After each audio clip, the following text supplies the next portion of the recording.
बच्चों जैसे ही अब कक्षा 12 के बच्चे या कक्षा 10 के बच्चे अपने स्कूल में, ठीक है, जिस दिन वाइवा है यह चार्ट पेपर एग्जामिनर के सामने लेकर जाते हैं, तो जैसे ही एग्जामिनर ये चार्ट देखता है, ठीक है, तब आपसे इससे प्रश्न पूछता है। क्या क्या प्रश्न पूछ सकता है, कैसे प्रश्न बन सकता है, ठीक है, चलिए हम लोग देखते हैं। तो पहले तो प्रश्न यही पूछेगा, जैसे ही आप एग्जामिनर के सामने यह चार्ट ले जाएंगे तो कहेगा कि जो मादा जनन है, मादा जनन का प्राथमिक अंग क्या होता है। मादा जनन अंग का प्राथमिक अंग क्या होता है, प्राथमिक अंग कौन सा है। तो बच्चों मादा का प्राथमिक जनन अंग अर्थात मादा युग्मक का जहाँ निर्माण होता है, जो मादा युग्मक होता है बच्चों वह होता है अंडाणु। मादा युग्मक क्या होता है बच्चों, मादा युग्मक होता है अंडाणु, ठीक है। अब पूछेगा क्यों इसे अंडाणु को, और पूछेगा कि यह अंडाणु का निर्माण मादा के किस अंग में होता है बच्चों। तो इस अंडाणु का निर्माण मादा के कहाँ पर होता है, अंडाशय में होता है। अब पूछेगा कि अंडाशय मादा में कितने होते हैं। तो बच्चों मादा में अंडाशय एक जोड़ी होता है। देखिए एक बाएं तरफ एक दाएं तरफ अंडाशय होता है। तो अंडाशय जो है एक जोड़ी होता है, और इस अंडाशय में ही बच्चों मादा युग्मक अर्थात अंडाणु का निर्माण होता है। अब आपसे प्रश्न पूछ सकता है कि यह जो अंडाणु है बच्चों, इसका निर्माण कब होता है, मादा के शरीर में इसका निर्माण कम होता है। तो ध्यान रखिएगा बच्चों इस चीज़ को। यदि हम नर की बात करें तो नर में जो नर युग्मक है जिसको हम शुक्राणु कहते हैं, ठीक है, स्पर्म कहते हैं, उसका निर्माण जब बालक अर्थात जो नर है जब वह किशोरावस्था में पहुंचता है तब वहाँ पे नर युग्मक अर्थात शुक्राणु का निर्माण होता है। लेकिन बच्चों यहाँ पर ध्यान रखिएगा कि यहाँ पर जो मादा युग्मक है अंडाणु, उसका निर्माण जो शिशु है, शिशु के जन्म के पहले ही अर्थात जब शिशु माँ के गर्भ में रहती है तभी अंडाणु का निर्माण हो जाता है। और जब शिशु का जन्म हो जाता है बच्चों, उसके बाद अंडाणु का निर्माण नहीं होता, ठीक है। यह ध्यान रखिएगा, यह विशेष अंतर है। और अगर यदि आपने यह चार्ट बनाया है तो एग्जामिनर यह प्रश्न आपसे जरूर पूछेगा कि अंडाणु का निर्माण, जो मादा युग्मक है अंडाणु, उसका निर्माण कब होता है बच्चों। तो इसका निर्माण जो है उस शिशु के अर्थात उस बालिका के जन्म के पहले ही अर्थात जब वह माँ के गर्भ में रहती है तभी अंडाणु का निर्माण हो जाता है। और किशोरावस्था में केवल यह परिपक्व होता है अंडाणु, ठीक है, इसका निर्माण नहीं होता, ठीक है बच्चों। अब आपसे पूछ दे कि जो आपका प्राथमिक जनन अंग किसे कहते हैं। तो प्राथमिक जनन अंग वह अंग होता है जो लैंगिक अंग में अर्थात जो लैंगिक क्रिया में सीधे भाग लेता है उसे हम प्राथमिक जनन अंग कहते हैं। और मादा का प्राथमिक जनन अंग क्या है, यही आपका अंडाशय, अंडाणु, अंडाशय है, अंडाशय में ही अंडाणु का निर्माण होता है। तो यही आपका प्राथमिक जनन अंग है। अब एक होता है सहायक या द्वितीयक लैंगिक अंग, यह क्या होता है। तो बच्चों ये लैंगिक जनन में सीधे भाग तो नहीं लेते लेकिन यह सहायता करते हैं। ऐसे अंगों को द्वितीयक या सहायक लैंगिक अंग कहते हैं। जैसे उसमें आ जाता है आपका जो है अंडवाहिनी, ठीक है, अंडवाहिनी उसमें आ जाता है। तो अब पूछेगा कि यह अंडवाहिनी क्या होता है बच्चों। तो ये देखिए अंडवाहिनी कितना पाया जाता है मादा के शरीर में। तो अंडवाहिनी भी बच्चों एक जोड़ी ही पाया जाता है, अंडवाहिनी भी एक जोड़ी पाया जाता है, एक दाएं तरफ एक बाएं तरफ। यहाँ से देखिए यह वाली संरचना और यहाँ से यह वाली संरचना, यह दोनों अंडवाहिनी कहलाती है, ठीक है। इंग्लिश में फैलोपियन ट्यूब कहते हैं। अब इसकी प्रकार पूछ दे अंडवाहिनी के प्रकार, तो अंडवाहिनी की 4 भाग होते हैं, प्रकार नहीं, अंडवाहिनी के 4 भाग होते हैं। सबसे नीचे वाला भाग देखिए, ठीक है, जो फिंगर जैसी संरचना यहाँ पर बना हुआ है, ठीक है, इसे हम झालर कहते हैं। क्या कहते हैं? झालर। इसके ऊपर देखिए यह कीप जैसी संरचना है, कीप, तो इसे हम कीपक कहते हैं, और बीच में तुम्बिका, और सबसे लास्ट में जो गर्भाशय से सटा हुआ भाग है उसे हम संकीर्ण पथ कहते हैं। तो अंडवाहिनी के यह 4 भाग होते हैं। आपसे पूछ सकता है कि नर युग्मक और मादा युग्मक कहाँ मिलते हैं? ध्यान रखिएगा बच्चों, बहुत ही अच्छा प्रश्न है और एग्जामिनर यह प्रश्न जरूर पूछेगा आपसे यदि आपने यह फिगर बनाया है। तो ध्यान रखिएगा, नर युग्मक और मादा युग्मक कहाँ मिलते हैं?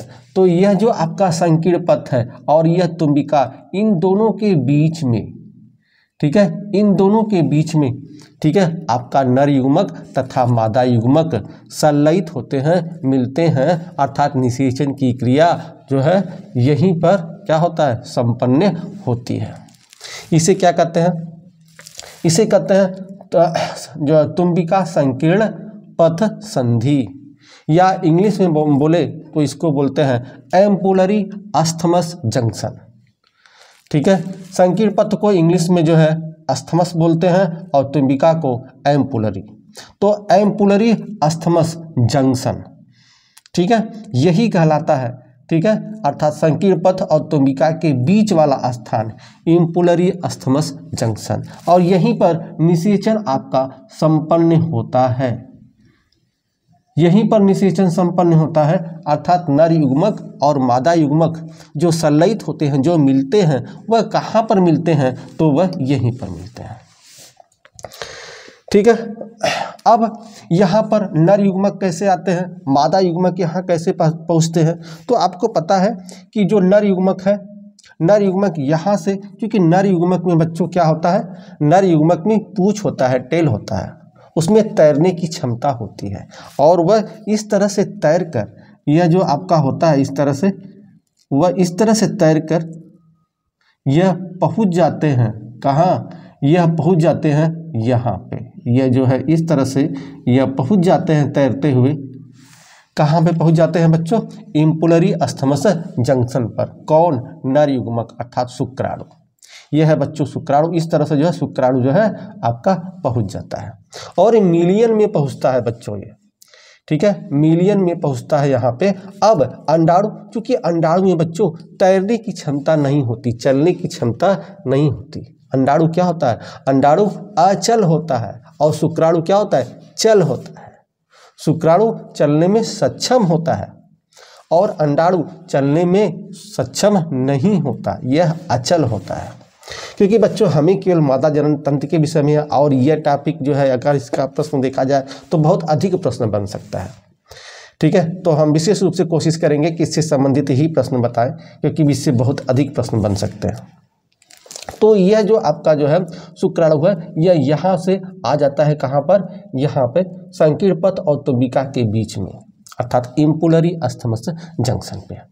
और यहाँ पर जो अंडाणु है, क्योंकि यह तैर नहीं पाता, तो यह जो आपका अंडवाहिनी है, फैलोपियन ट्यूब है, इसमें जगह जगह रोए पाए जाते हैं, रोए, बाल छोटे छोटे बाल रोए पाए जाते हैं, स्लाबिया पाई जाती है, और जिससे यह जो है एक दूसरे से क्या करते हैं? ढकेल कर कहाँ पर पहुँच जाता है अंडाणु? यहाँ पर पहुँच जाता है। इसके आगे अंडाणु नहीं बढ़ पाता, ठीक है, यहाँ पहुँच जाता है कहाँ पर? एम्पुलरी अस्थमस जंक्शन, और यहीं पर दोनों संलयित होते हैं और निषेचन की क्रिया संपन्न होती है। अब संपन्न होती है बच्चों, अब ध्यान रखिएगा बच्चों कि देखिए यह जो अंडाणु है, यह महीने में एक बार निकलता है, महीने में एक बार निकलता है। क्योंकि यह देखिए 2 अंडाशय होता है, या तो इधर से निकलेगा या तो इधर से निकलेगा, ठीक है, यह जो है क्रम से होता है इनका जो है। यदि जनवरी के महीने में इधर से निकला है तो फरवरी के महीने में अंडाणु इधर से निकलेगा, ठीक है, इस तरह से क्रम बना होता है। तो यह अंडाणु जो है आपका निकलता है, निकल कर यहाँ तक आता है। यदि अंडाणु यहाँ पहुँच गया और उसी समय बच्चों, उसी समय शुक्राणु भी यहाँ पर पहुँचना चाहिए, ठीक है, 48 घंटे के अंदर, 48 घंटे के अंदर यदि पहुँच गया तब तो निषेचन की क्रिया होगी और जो है गर्भधारण हो जाएगा। लेकिन यदि 48 घंटे के बाद जो है शुक्राणु वहाँ पर पहुँचा, ठीक है, तो यह जो अंडाणु है वह निष्क्रिय हो जाता है। या शुक्राणु पहले पहुँच गया, यह भी जो है आपका 24 घंटे तक ही सक्रिय रहता है, 24 से 48 घंटे तक ही सक्रिय होता है। उसके बाद यदि अंडाणु पहुँचता है तो यह शुक्राणु क्या हो जाता है, निष्क्रिय हो जाता है, ठीक है। तब गर्भधारण नहीं होगा, निषेचन की क्रिया संपन्न नहीं होगी। निषेचन की क्रिया संपन्न होने के लिए नर युग्मक और मादा युग्मक दोनों को, ठीक है, एक ही समय संलयित होना चाहिए, तभी यह निषेचन की क्रिया संपन्न होगी, अथवा निषेचन की क्रिया संपन्न नहीं होगी। ऋतुस्राव के विषय में आप लोग जाने होंगे बच्चों, ठीक है। यह जो है प्रेगनेंसी के विषय में आप लोग जाने होंगे। तो आपको पता है कि जो प्रेगनेंसी होती है, जो ऋतुस्राव होता है, वह आपका 28 दिन का होता है, ठीक है। 28 दिन का, इसको जो है हम हफ्ते में बांटें तो यह 4 हफ्ता में होता है। जो पहला हफ्ता होता है उसमें जो है ये क्या होता है, ये अंडाणु यहाँ से निकल कर यहाँ तक आते हैं, यही क्रिया होती है पहले हफ्ते में। हाँ, दूसरा हफ्ता बहुत ही महत्वपूर्ण होता है, लगभग 14 से 15 दिन जो होता है, ठीक है, महीने का, वह बहुत ही महत्वपूर्ण होता है। उस समय यदि जो है, ठीक है, नर युग्मक मादा युग्मक, ठीक है, मिलते हैं तो गर्भधारण होने की संभावना बहुत अधिक प्रबल होती है। जो अंतिम का लास्ट हफ्ता होता है बच्चों ना, ठीक है, वह क्या होता है, उसमें जो अंडाणु होता है वह निष्क्रिय होने लगता है, और उस समय यदि शुक्राणु आता है तो गर्भधारण होने की संभावना बहुत ही कम होती है, न कि बराबर होता है, ठीक है। ऋतुस्राव में देखते हैं, प्रेगनेंसी में देखते हैं क्या होता है कि रक्त जो है स्रावित होता है, रक्त गिरता है। तो यह कैसे, यह क्या सिस्टम है बच्चों कि जब देखिए, जब यह जो अंडाणु है यह यहाँ से यहाँ पहुँचा, तो यह यदि निषेचन की क्रिया हो जाएगी, ठीक है, तो यह जो भ्रूण बनेगा, युग्मनज बनेगा, इसको पोषण प्रदान करने के लिए यह जो गर्भाशय है बच्चों ना, गर्भाशय ग्रीवा, यह अपनी दीवार मोटी कर लेता है, ठीक है। लेकिन यदि जो है नर युग्मक मादा युग्मक नहीं मिल पाते, तब क्या होता है, तब यही गर्भाशय जो क्या होता है, जो दीवारें मोटी हो जाती है, वह जो है टूटने लगती हैं, और जो अंडाणु होता है वह भी नष्ट हो जाता है, वह सभी ब्लड के रूप में बाहर निकल जाते हैं। यही जो है आपका जो है ऋतुस्राव होता है, ठीक है, जो आपका ब्लड आपका हर महीने जो है गिरता है, यही रीजन है, ठीक है बच्चों। तो इस तरह से देखिए, अब जब नर युग्मक मादा युग्मक मिल जाते हैं तो यह जो गर्भाशय है, गर्भाशय के दीवार पर आके ऐसे चिपक जाते हैं। जब गर्भाशय की दीवार पर आके चिपक जाते हैं, गर्भाशय की दीवार पर कब आके चिपकते हैं, यह भी एक प्रश्न है बच्चों। तो जब निषेचन की क्रिया यहाँ पर प्रारंभ होती है बच्चों, तब इसमें विभाजन होता है। इनका विभाजन कैसे होता है, 2 से 4, 4 से 8, 8 से 16, 16 से 32, 32 से 64, इस तरह से विभाजन होता है। जब इनका विभाजन 64 के स्तर पर पहुंचता है, ठीक है, तब क्या होता है, तब यह जो है गर्भाशय की दीवार पर आके रोपित हो जाते हैं, और इस क्रिया को कहते हैं अंतःरोपण, ठीक है। और यहाँ पर 9 महीने तक इस शिशु का 9 महीने तक इस शिशु का विकास होता है, और गर्भाशय के 3 स्तर होते हैं, और तीनों स्तरों से शरीर का जो शिशु का जो शरीर है, उसके अन्य शरीर के अन्य भागों का निर्माण इन्हीं गर्भाशयी जो 3 स्तर हैं उन्हीं के द्वारा यह होता है, ठीक है बच्चों। तो मैंने जो है लगभग कोशिश किया है, क्योंकि यह बहुत ही बड़ा प्रश्न जो है, अगर हम लें तो बहुत अधिक प्रश्न बन जाएगा, और इतना जो है हमको लगता है इनफ होगा, ठीक है। तो यह रहा आपका जो है मादा जनन तंत्र कक्षा 10 और कक्षा 12 के लिए वाइवा।